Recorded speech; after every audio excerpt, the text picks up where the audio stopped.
This morning we've had guys from the aviation industry, Chris and Pete, who I've worked with before previously, and the guys have been in to speak to the match officials about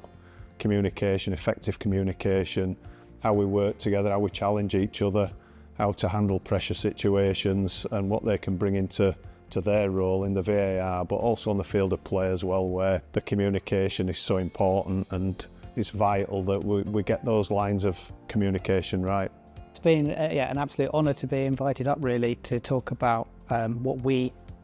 we work on a flight deck, how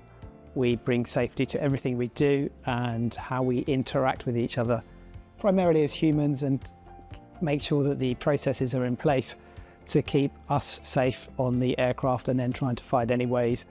which will resonate with the guys here in terms of being able to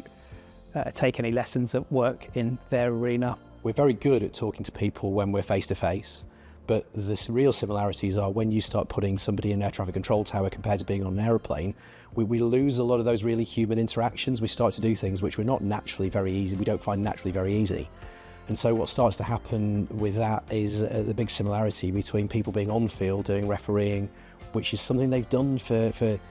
decades of their lives, running around and talking to people. You now put somebody in a different position where they're now communicating from being off the field in a VAR suite, and it becomes a very different type of communication, which is something we're a bit more used to. And so trying to take some of those lessons of how do you communicate when you don't really see somebody's body language, when you're struggling to actually see the kind of whites of their eyes and how they're actually doing things, take some of those lessons forward so it makes it a bit easier to actually get your point across. The environments are different,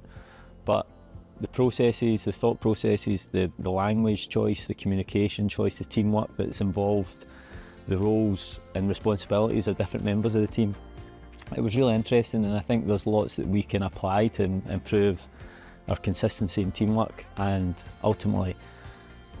what protocols and processes we need to follow to enhance our decision making and how we respond to stressful and pressured situations. So I don't actually think those pressures are vastly dissimilar, to be brutally honest. That okay, there's a safety related element to what we do when we're sitting on board an aeroplane and there's lives at stake, but actually for many people, football is hugely consequential. And the decisions that they're going to make, they know are going to be scrutinised in the press, they're going to be scrutinised by the fans, they're going to be scrutinised by their colleagues. And so when all those things are done, they know that they're going to be under scrutiny, and so they feel the pressure associated with it. And so when you're making decisions under pressure, there really isn't a huge amount of difference as to where that pressure comes from. I thought it was very interesting when they spoke about pushback. When they push back from their stand until they take off and reach 10,000 feet,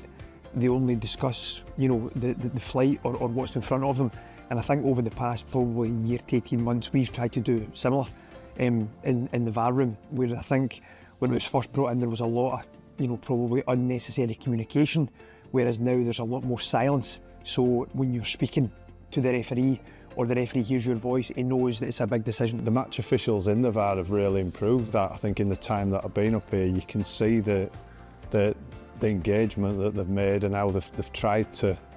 develop the skill set in there. And it's a work in progress, of course it is, but I'm delighted in how far the guys have come so far with it, and hopefully after today and the work that we continue doing with them, they will continue to improve, and it can only benefit the game, it can only benefit the match officials on and off the field of play.